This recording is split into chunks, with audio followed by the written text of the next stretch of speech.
Last time we talked about a sort of worryingly long list of actions the new administration has taken that just happened to benefit the president's top campaign donor. Everything from cutting the competition for Elon Musk's EV charging stations to firing investigators who were looking into his refusal to reveal his contacts with foreign governments. Well, today the New York Times is out with new reporting that makes that list a whole lot longer and may help explain even more of some of the inexplicable firings and shutdowns that the administration seems to have prioritized in these first 3 weeks that they've been in power. For instance, we've talked here on the show about how Trump has hamstrung agencies that deal with workers' rights, including the National Labor Relations Board and the Equal Opportunity Employment Commission. Why did he go after those agencies? Well, he fired top officials at those agencies and didn't replace them. That makes it impossible for those agencies to do their job. Why did he do that? Why do we understand why that got a priority action from this administration? Well, I don't know, but the Times reports today that those agencies are handling 24 workers' rights investigations and at least one big lawsuit alleging racial harassment at Elon Musk's companies. In similar fashion, Trump has also fired FEC Commissioner Ellen Weintraub, Federal Elections Commission.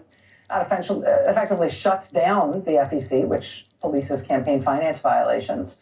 It may be helpful to know that that's the same FEC that was overseeing complaints from this last election about Elon Musk giving people $1 million checks to, quote, encourage voter registration. A lottery that he held, even though it is illegal to pay people to register to vote.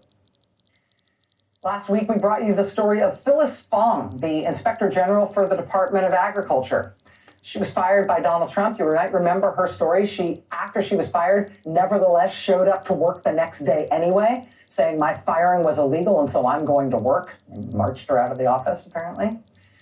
Well, it turns out in 2022, Phyllis Fong, quote, opened an investigation into Elon Musk's brain implant startup company, Neuralink, stemming from allegations that Musk's company had, quote, mistreated dozens of test monkeys. Mistreatment that Elon Musk himself denies. Why was it so important to fire the Inspector General of USDA as one of your first actions? Well, I don't know, but that's what she was doing to bother Elon Musk. Trump has also fired the head of the Office of Government Ethics. That is the agency tasked with investigating right now whether or not the Doge project is itself a conflict of interest for Elon Musk.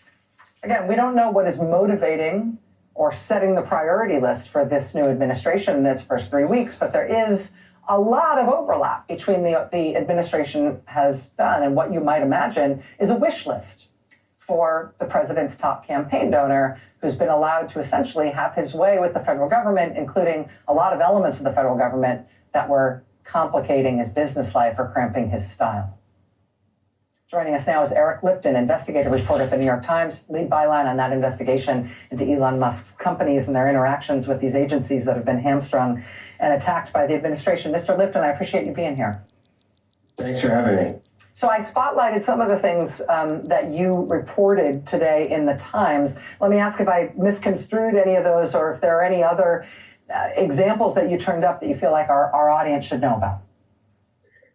What we did was we sort of examined the breadth of Elon Musk operations across the federal government. And there are so many pending investigations, lawsuits, inquiries, and we looked at how many of them have been disrupted. And we were quite surprised at how many cases we saw where, we don't know, we never saw any evidence of Musk explicitly reaching in and, using his clout or powers to stop any particular investigation. But what we saw was that again and again, agencies that are targeting his companies have now had significant disruptions. The inspector generals, the quorums are gone. They can't therefore process any potential new lawsuits or settlements. And it just shows you how never before have we had a situation where someone has basically $13 billion worth of federal contracts over the last 5 years, $3.8 billion just in 2024. and at the same time has dozens of ongoing investigations, that same person would be given such incredible clout over the federal government, and that is a conflict of interest. And now we're seeing the implications of that, where there are more than dozens of investigations that have been potentially disrupted because of the broad disruption that's happening in the federal government. And that's something that we really felt we needed to drill down on and understand and identify as many cases as possible where these disruptions have occurred. And that's what we published in today's paper.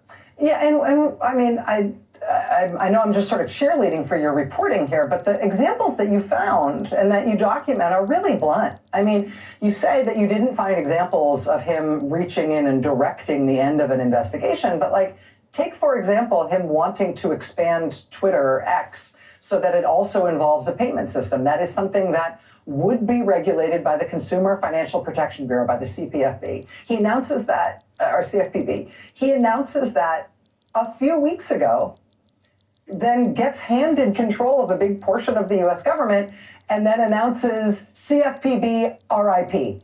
In effect, claiming credit for personally killing that agency, which takes the agency off the board as a potential regulator for this thing he has just announced he wants to do with his business. I mean, I know that I know that there's a lot of acronyms here, and I know that financial conflicts of interest sound like a sort of esoteric thing, but this is like a cartoon Western level of cartoon Western explication in terms of the simplicity of how much his actions here have benefited his own business interests. I just feel like it's very, very, very clear. Yeah, I've been a reporter for 3 decades, more than 3 decades. I've never seen anything like this. I've never seen such a blatant conflict of interest. He is one of the largest contractors for the federal government. Again, $15 billion in contracts just in the last decade. And the notion that an individual who could be, in running or founding or operating, so many companies that have so many contracts with the federal government, and at the same time, deciding what the budgets of the federal agency should be or what regulatory powers they should have, and even, what investigative and enforcement powers they should have. And I mean, the thing is that even before the election, Musk was very clear that he had intense frustration with the Federal Aviation Administration, with the Securities and Exchange Commission. He wanted the FAA administrator fired. He called the SEC political. And he was very pointed in the Department of Interior. He was very frustrated with. He blamed all of these agencies for, we're never going to get, humans to Mars at this pace.